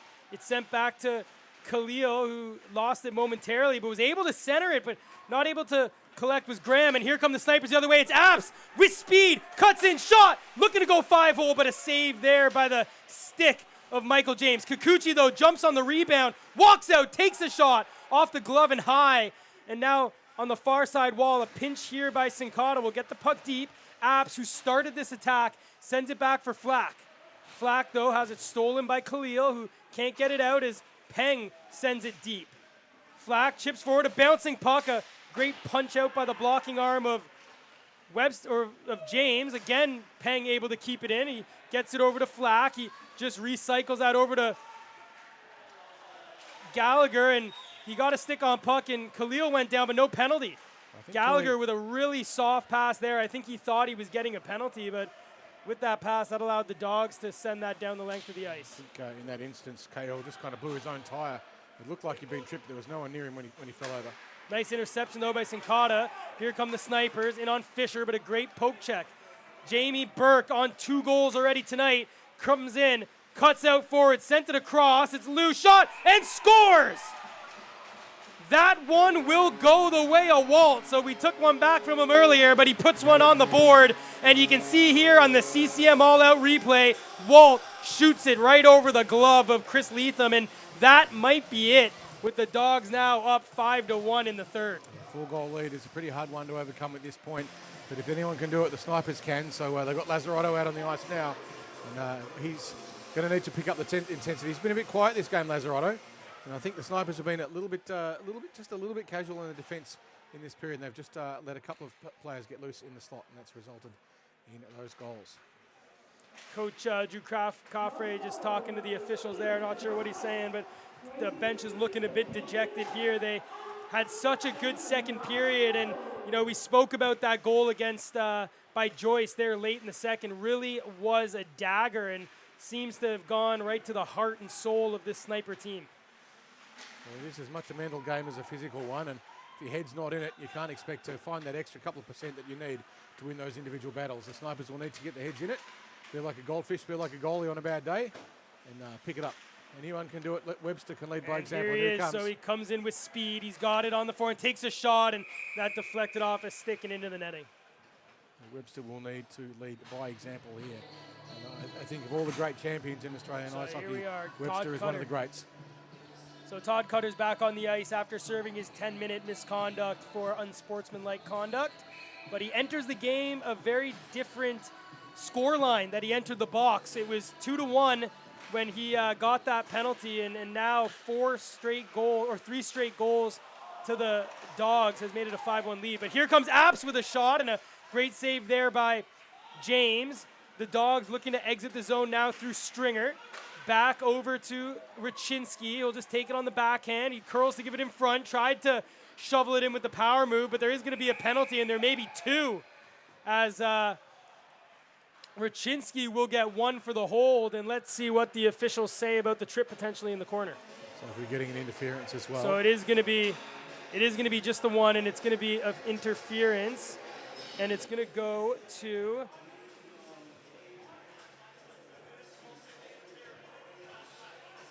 It's going to go to, I'm still waiting. It's actually going to go number 9 to the Dogs. So Raczynski's so the penalty is going to go to Raczynski for the cut through. We'll see it on the CCM all-out replay. He kind of came in, tried to get the power move, and the officials are saying just kind of knocked him over. So the Dogs with an offensive penalty here as they lead by 4. The Snipers, they probably need to score here on this power play. They absolutely need to. I don't think there's any two ways about it. If they don't score from this power play, this game will be pretty much over by the shouting. So the Dogs, Snipers will have to do it. They've set up. Liam Webster wins the face-off as he needed to. Kikuchi being chased by Verjasov, but Kikuchi shovels in. It goes down for Apps, who gives it back to Kikuchi. Verjasov, though, intercept that when he gets that high and nearly kept in by Flack, but the Snipers forced to tag up here as they bring the puck into their own zone. It's stolen by Burke, short-handed here. He's on 2 goals already. He loses the puck, and that's going to allow Flack to enter the zone. He's got Apps, drops it. It comes here to Dixon. Dixon over to Apps. Apps waits across and just missed the stick of Dixon. Dixon in great position, but beautiful work there. Lockie Walls just lifting the stick up, denying the shot. Good tie up, and here comes Flack. It comes back to the point for Kikuchi. He'll give it back over to the captain, Webster. Watched by Verjasov, curls back. He gets tied up there, and Jamie Burke is able to exit the zone, but only as far as Dixon. So far, the penalty kill by the Dogs very effective. I don't think we've seen any real good scoring opportunities yet. 1 minute to go.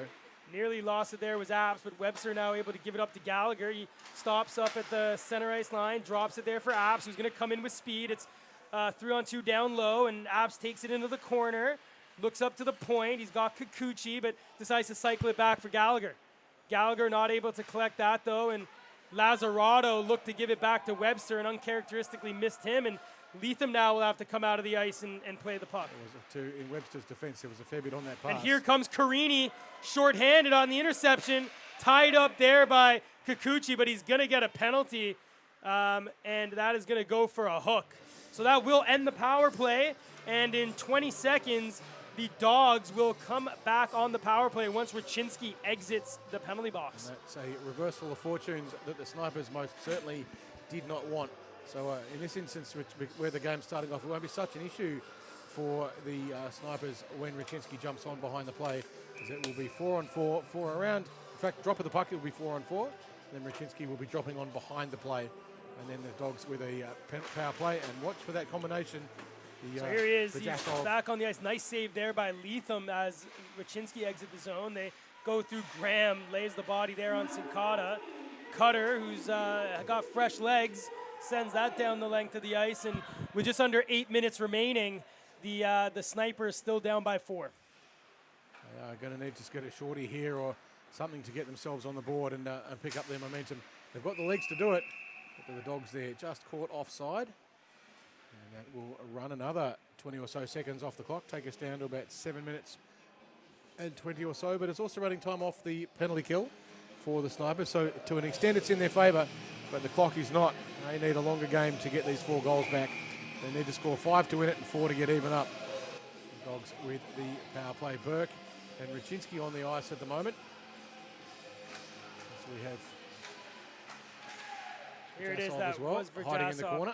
Yeah, sent it in, so it comes back to Walt. So they go back to this 5-forward power play. Didn't work the first time. This is their second, though. A very different point of the game as they lead by 4.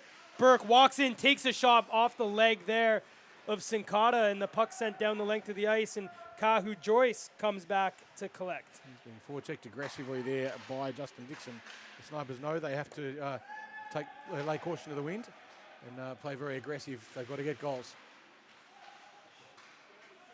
Puck sent high, goes off the stick of Gallagher. It's now with Peng, who's shorthanded, is going to join the rush. So it's a 3-on-2. Peng's got Dixon behind him. He'll walk in, take a short side stop, and that'll be fine for Michael James to cover up as another few seconds exit. You just look here, he had Dixon. If he were just to drop the puck, Dixon could have entered in, but a shorthanded shot like that's not going to get past the netminder of Michael James' caliber. Not from that angle. James is always going to swallow that one up pretty safely. Snipers now trying to stack it.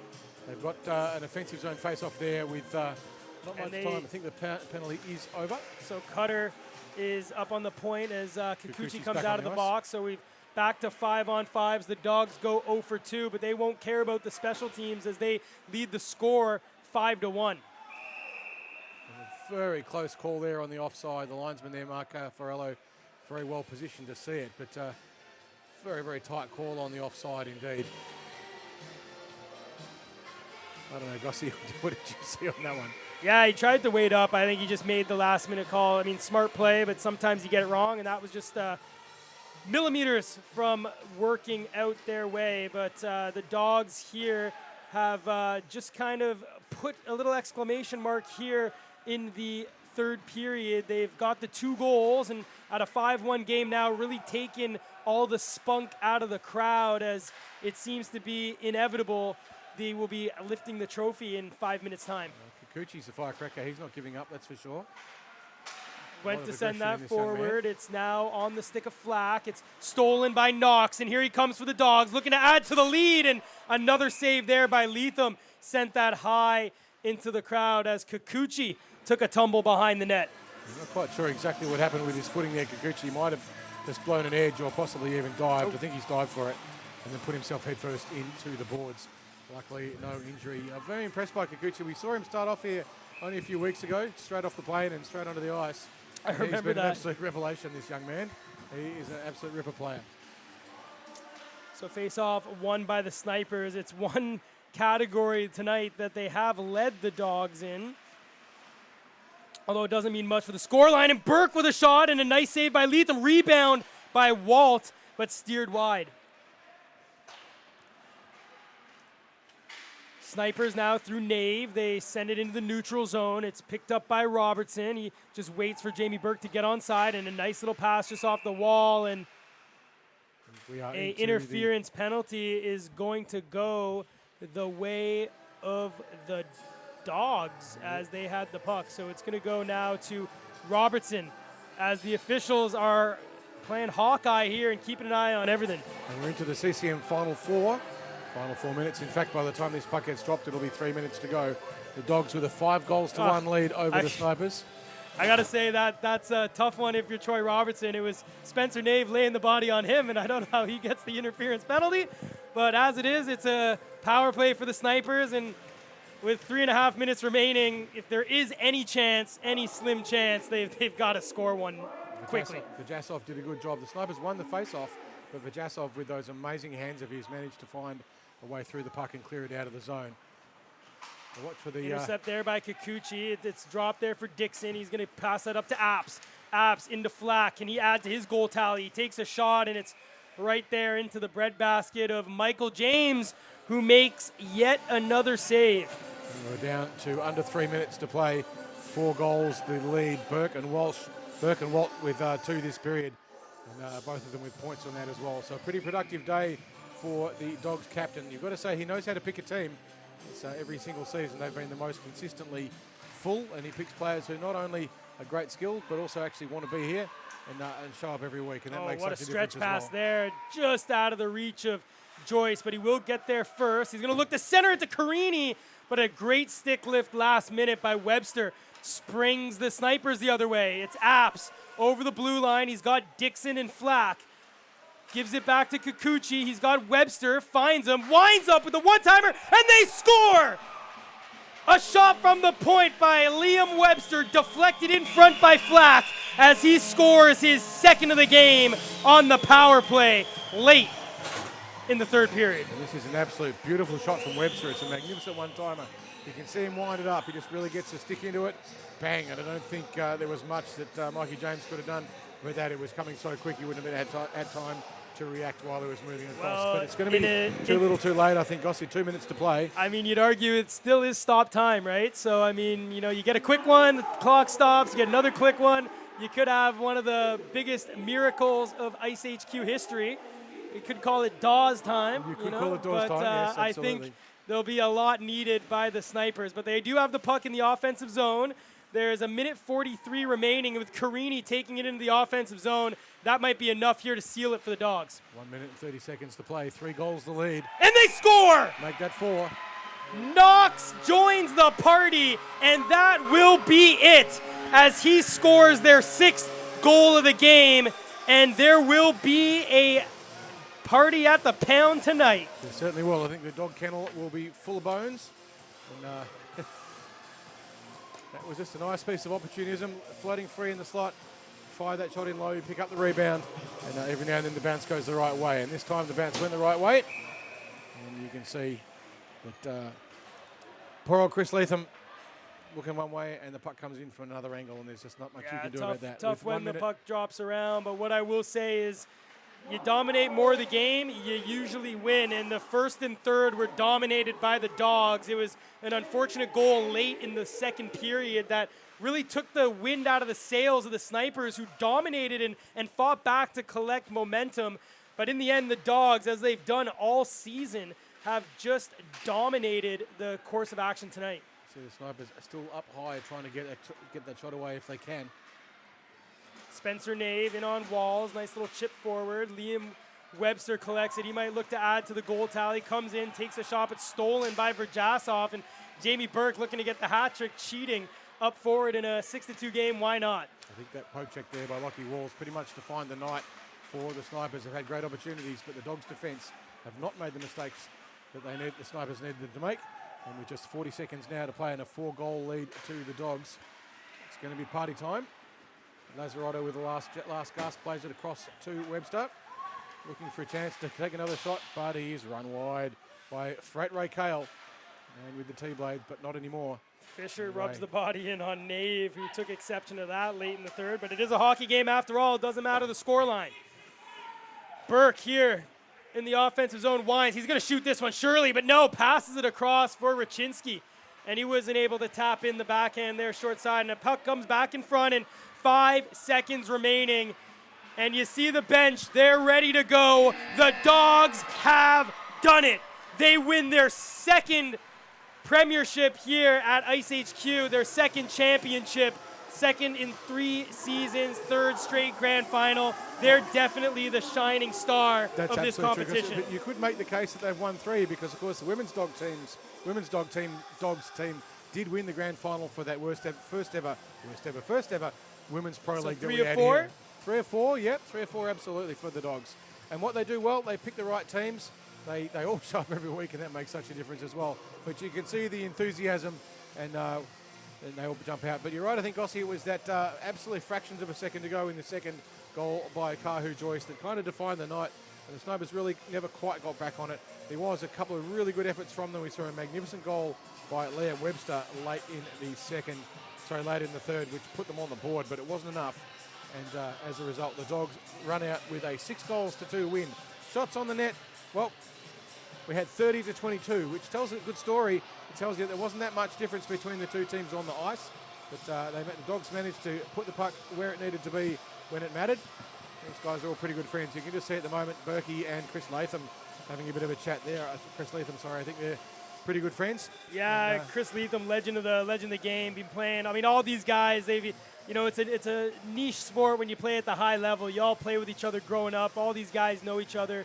But in the end, as you said, Jamie Burke picked the right team, and we're going to have the trophy presentation momentarily as Jamie Burke will collect the trophy for the second time here on ice. And I think his name's littered on that when it was an inline trophy as well. But we'll have rink owner Ross Fisher momentarily to come out and announce the trophy.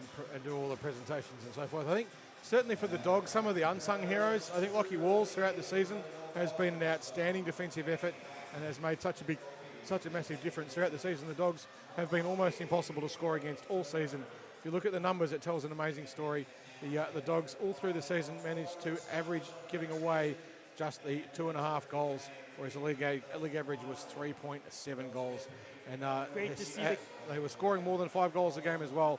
And the numbers do tell the story in this case, but they're also consistent, and their D was just absolutely rock solid. It's great to see all those kids there. That's what this is all about. It's inspiring the next generation to play what I would say is the greatest game on this great land. Well, it's certainly the best game on ice. For sure. Be careful. We don't want the curlers to come after us. We'll take on the curlers. It's all good. But you're right. It is one of the greatest sports, and we were treated to a spectacle. I mean, the scoreline doesn't really show how hard the Snipers worked, but here's Jamie Burke right here collecting the trophy there from Ross Fisher, and let's see, he's going to go celebrate with his team, and you can see what it means to those Dogs. Well, there's something a Leafs fan doesn't get to see very often, their own team holding up a cup. Yeah. Sorry, Gossie. There we go. So who's it going to? There you go. He gives it over to Robertson, and they'll pass the trophy around, get a couple holiday snaps. But a great effort. I'd like to congratulate the Snipers. They fought well all season, and they deserve to be here, but just came up a little short to the Reservoir Dogs as they win their 3rd championship for the Pro League, 2 for the men and 1 for the women, as they now hold both the men's and the women's trophies here at iceHQ. They now have a target on their backs. They've got a lot to defend. I want to back that one up again. So we will be starting off with the Women's Professional League here again for its 2nd season in April or May of this year, where we are very proud to be able to bring women's hockey the same level of support that the men's hockey gets here at iceHQ. They don't have to pay to play. They get free games, which is to say we support them as best we can and throw all of the rinks infrastructure behind our women's hockey players here. They will be starting up in April or May. We're not 100% sure. Also, additionally, coming up in the next week on Sunday, the 17th of March, is Junior Grand Final Day here at iceHQ. So all of the junior teams, 11s, 13s, 15s and 17s will be playing grand finals here on Sunday the 17th. So that'll be a great day The A-grade grand final in particular, always an absolute thriller. So that'll be a great one to watch. That will be on Sunday the 17th. All the details on our website and also the iceHQ hockey site. iceHQ.hockeysite site with a y.com is where all that can be found, and it'll be heavily publicised on all of our social media. John, our social media guy, does a great job of keeping everyone informed with all that sort of stuff. A big thank you to all of our officials, of course. Did a great job. In particular, I think Shana Godfrey, she wore a hit which is going to give her a rather entertaining or embarrassing bruise, depending on how you look at it. She might have some explaining to do there. It's going to look a bit strange. But great work by our officials throughout the season, and of course all of the rink staff who've been heavily involved in the series, our volunteer officials and our volunteers and our referees. So we've got Jane Burgess doing all the announcing through the season. She's done a great job. And Ryan Hines, who runs the entire competition here. We're enormously grateful to him and all of our scorers and referees and our rink staff who drive the Zamboni. Special, enormous thanks to Ross Fisher and Carrie Fisher.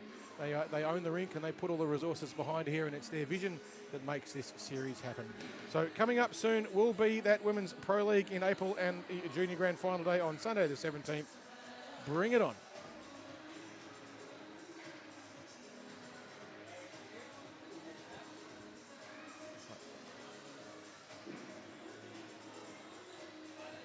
Well, looks like we're going to have an interview, so stand by just a moment. I'm not quite sure who Anton's managed to get for an interview. The guys are all pretty excited, but we'll find out in just a minute. So my apologies for winding up there just a smidge early. I'm just trying to track down where he's gone. Where are you, Gossie? If you're going to have a yap, now is the time. So we're looking for our social media guys who are running around taking photos of various players and so forth, but I'm just trying to track down where Anton Goss has ended up. Looks like we're not going to get an interview, so that's it for the coverage. So again, Women's Pro League starts up in April. We'll be here on Friday nights, and the Junior Grand Final Sunday the 17th of March. Bring it on.